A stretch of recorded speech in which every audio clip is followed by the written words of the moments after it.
Hey, I'm Kev. Welcome back to MotoGP 20. Has once again we rule in practice by almost half a second ahead of Antonelli. Then we've got Suzuki, Foggia, Finale, Mazia, Vietti, Mino, Lopez, and Arenas round out the top 10 on home turf ahead of Fernandez, Yamanaka, Tatai, and Rodrigo in that 14th spot ahead of McPhee, Garcia, Salak, and Bautas, with Onshu in last. So joining us in qualifying 2 will be Alcoba, Agura, Sasaki and Bautas, making it through. Good job from Barry. So here we go for 2 possible qualifying efforts.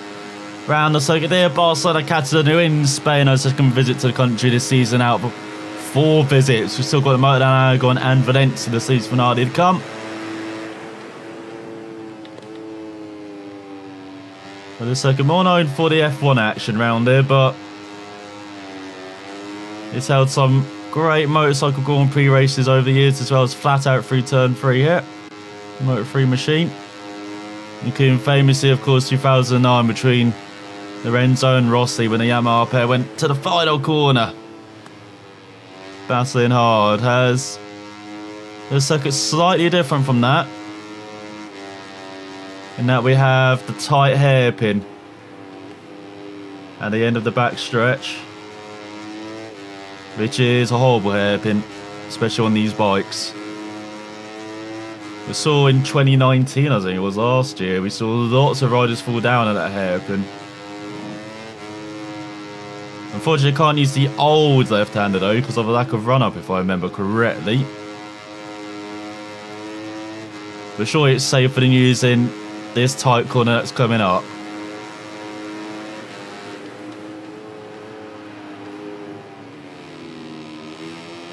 As you're going to turn back on yourself, heading uphill.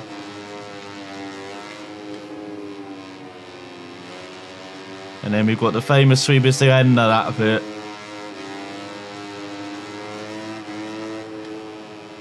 Of course, a bit different in 2009 again, because I can't remember actually if they had the final chicane back then. It actually probably did, so it might be actually be the same. We're great seeing those ending up as we're into the 50s, are we? 51 flat. Don't think we need another one. Yeah, definitely don't. As we're ahead of Foggia by 1.4 seconds. But look how close it is from second to fourth. 3,000 of a second separate the Leopard from Yamanaka on the front row of the grid for Galizia, and then Sasaki leading the second round of Finale and Arenas. Then we've got Mazia, Bautas in ahead of Agura, and Alcoba rounding out the top 10 ahead of Tatai and Suzuki. Antonelli, Mino, Fernandez, and then Vietti, Rodrigo, and Alonso Lopez. A bit disappointing down in 18th. So for fuel, we'll put it slightly higher, put it at 7.5. Because we do have a long front stretch here, so we might be using a bit like Mugello. I have to use like power 2 for the last, at least for the stretch, front stretch, maybe not the last couple of corners though. Then for tyres, I don't see track temperature very high. I'm tempted to go soft hard again. But the soft again gives us incredible grip, so we definitely need a soft front.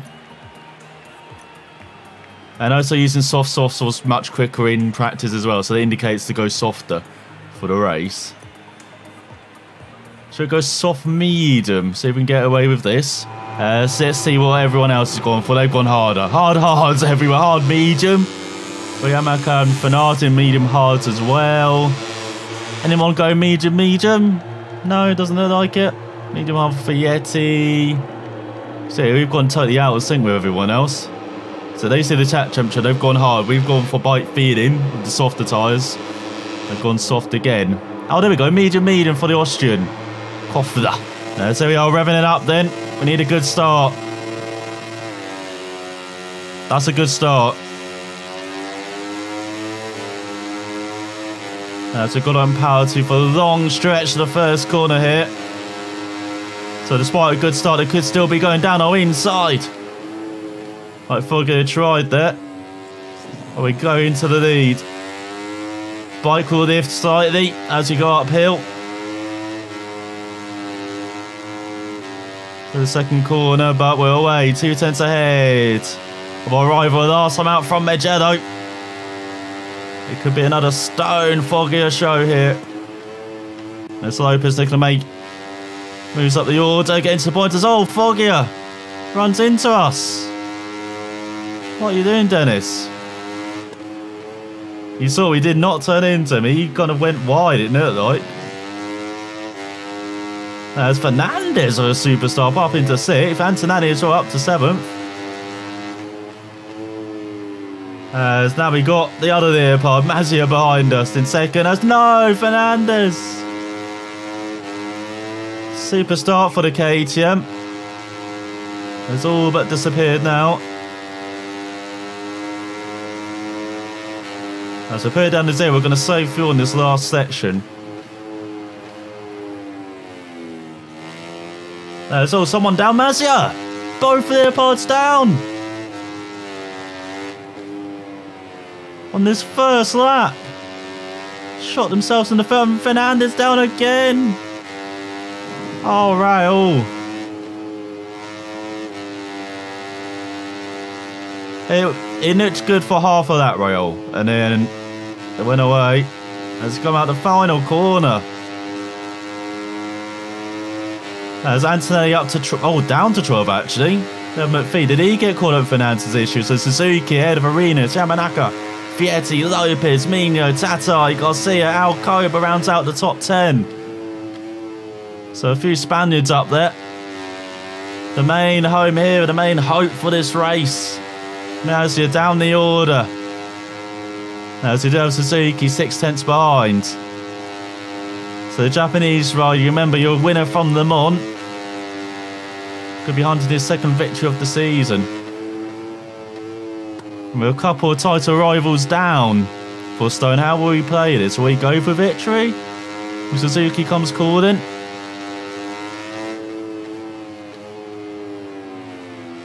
There's another podium. Is very handy here today. Sanak into the top 10. Look at the Austrian making moves up to 18th. Remember, he's on medium means. The only other rider going quite soft to their selection. As Lopez into the top 5 ahead of Vietti. As we go down the back stretch. As Rodrigo into the points ahead of Cooney. The Argentine rider who's based in Spain finally get off the mark this season. I think he hasn't scored points so far, because you normally see him around the outside the top 20. As McPhee up to 11th ahead of Antonelli. 2 up to 16th with his fellow countryman Cooney.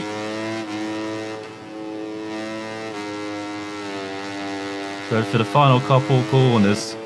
Don't really need to brake for them, you just engine brake. Go down a gear, let the bike do its thing. As Antonelli up into the top 10 ahead of Sadak, or not.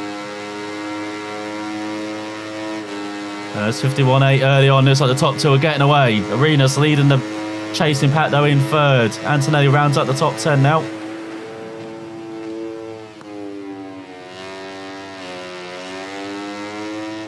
And so on to the 3rd lap here. McPhee and Sadak battling hard in that kind of 3rd pack. Suzuki a 2nd back. So he's clinging on the Japanese rider. And Antonelli needs to make it up to 9. Bowter's down to 25th. What is with the Belgium and race pace? Does not seem to be a thing. As 30 up to sit ahead of Nino, or not. As the former teammates do battle. Actually, were they former teammates? Actually, no, Verti's in his 2nd season, isn't he? The guy who replaced Mino at V46 doing battle. You've got to be careful with that curb on the left-hander.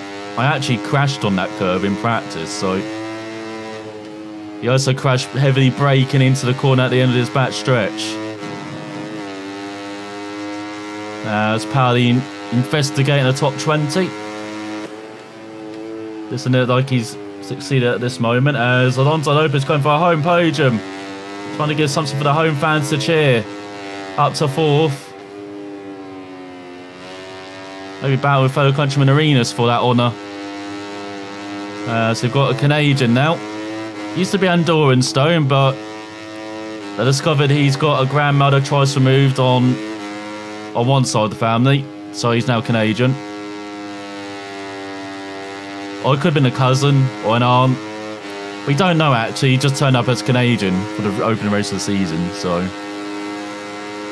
As we approach halfway mark of the season, top 2 way ahead. Seems like it's actually a much slower pace in the race round here. Seems like this high 51 pace is good enough. As Mino into the top 5, as no, Yamanaka dropping down the order again in the race, or not. So 1.2 Suzuki, so he's doing like low 52s, we're doing high 51s. Seems to be what's happening at the moment.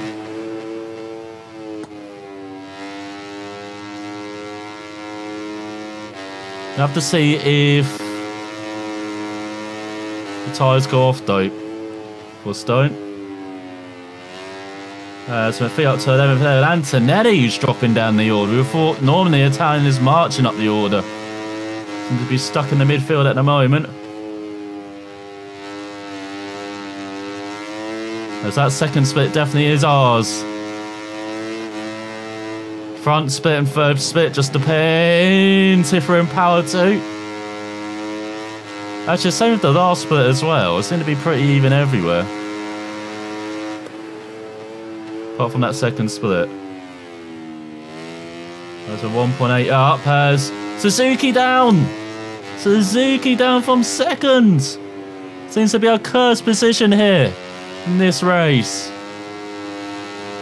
Down at the hairpin. Now we might have 2 Spaniards on the podium here. Sadak up to 9th. Where's Suzuki? Has Suzuki picked his bike up or is he out? As Antonelli into the top 10 at McPhee. Vietti up to 5th at Emilio. Suddenly got an almighty battle for the podium behind as we've got 3 laps to go. Massive gap for Stone now. Who's behind? Arenas and Lopez. As Antonelli rounds out the top 10. Yamamaka in 4th. Good spoil of the party for the home heroes. Mino ran out of top 5 at the moment ahead of Vietti. Tuber and Tata in 13th. As we've got over a 5-second lead. Howdy rounds out the top 20 at the Binder.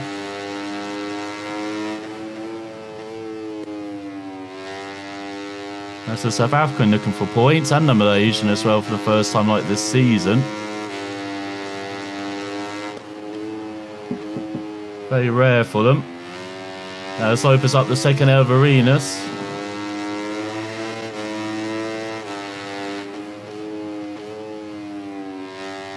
So as we've got just around 2.5 laps to go, interesting battle for second behind us, but there's been a race where it's just been gifted to Stone. 3 of his challenges, all in second place, have all fallen. Giving both Leopards.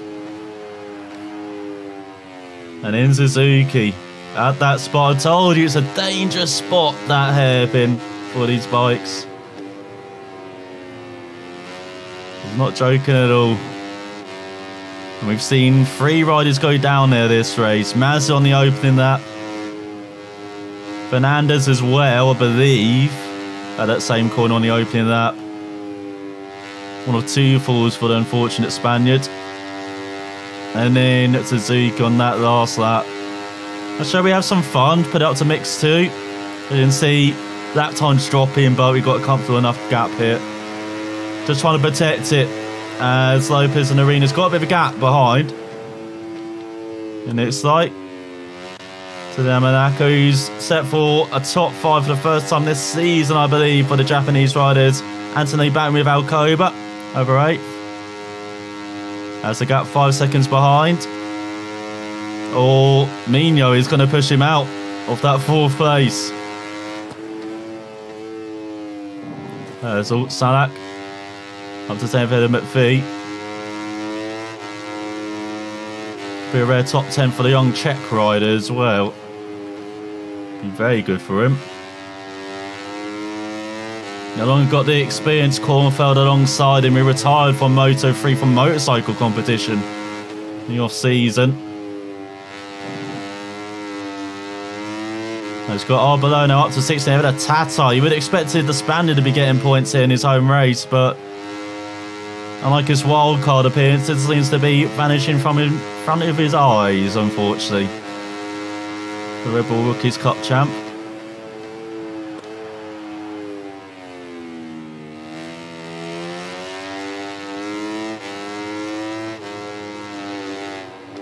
So Lopez down from second at the hairpin. What is it? We've been second place at the hairpin. So just notice the fuel's gone to zero, that. Or less than that.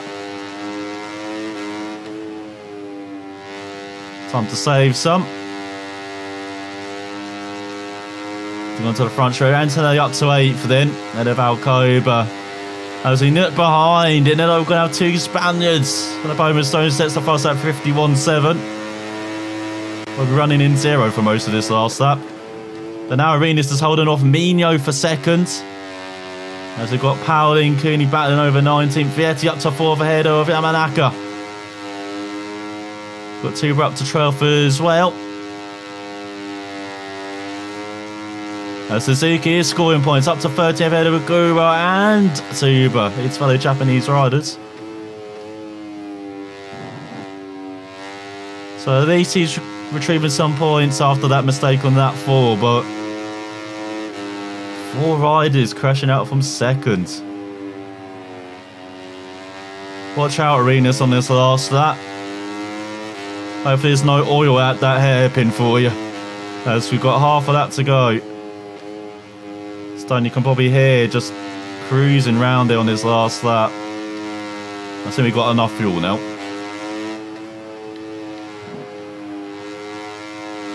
So is that down? Lopez again!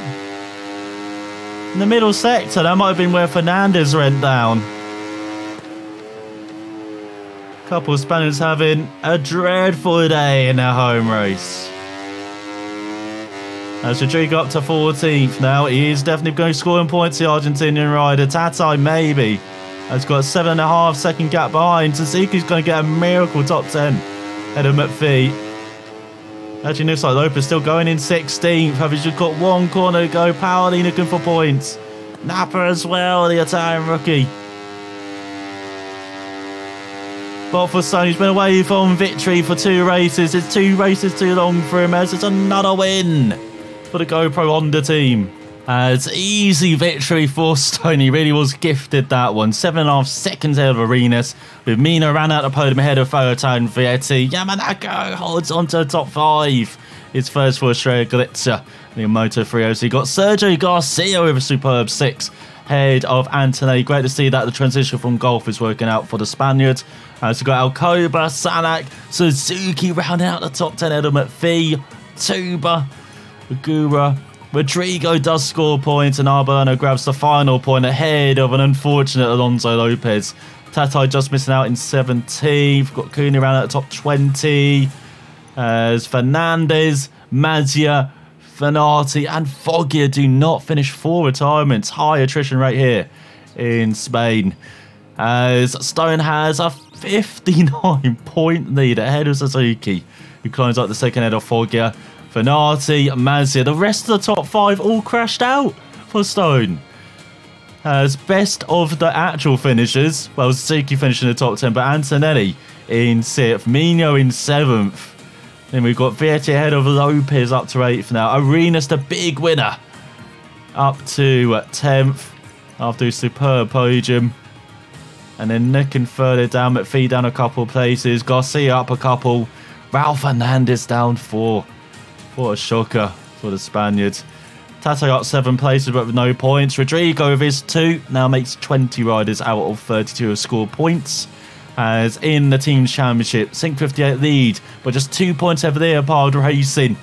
As they go top. GoPro Honda team coming though, 18 points back and now 6 ahead of Max Racing. Sky Racing team VR40s is not out of it though, 50 points back in 5th. And with 50 points, Australia Glitter in 6th. With Angoneto team, the big winners, up 4 places to 7th.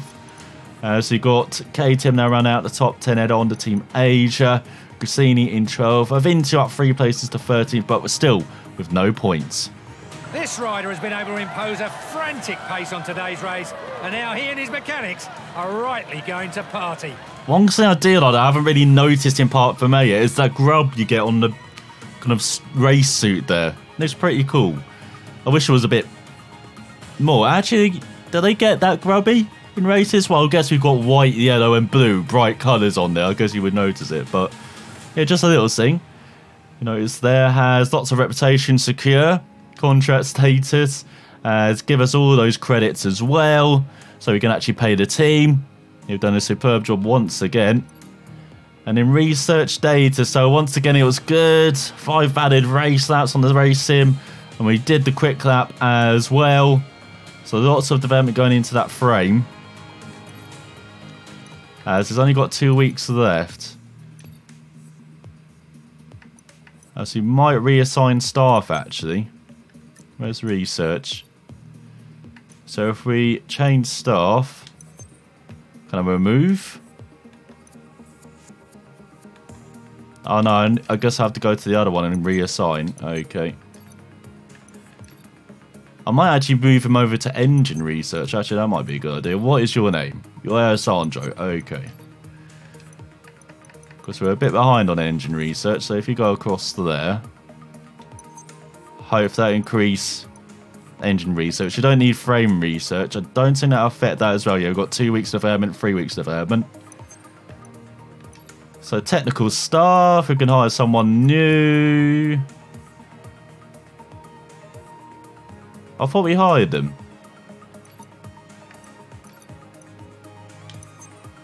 Well, he's definitely hired now. And then Ivan. Yeah, we don't want you, mate. How about contract search? Let's see how many teams are interested. Still none of the top Moto2 teams. What the hell? Every Moto3 team is interested. What about MotoGP? No one. Very low chance. High or very low. And then high. Those are the only proposal chances. High or very low. Okay. As we're approaching halfway through the year, let's advance the week. As next up, we've got the HJC Helmond Motorrad Grand Prix Deutschland. As we head to the Saxon Ring and the halfway mark of the season, is it? Or is it now the next round in Brno, I think it is, for the Kimi Ring? As Stone is really imposed himself on the championship there after just surviving around the Circuit de Barcelona-Catalunya. Saxon Ring, though, a very tricky circuit, anti-clockwise, a very twisty first after that, then a very open second half. There's going to be dive bombs, heartache, once again, maybe next time. But thanks for watching. We'll find out how we do then.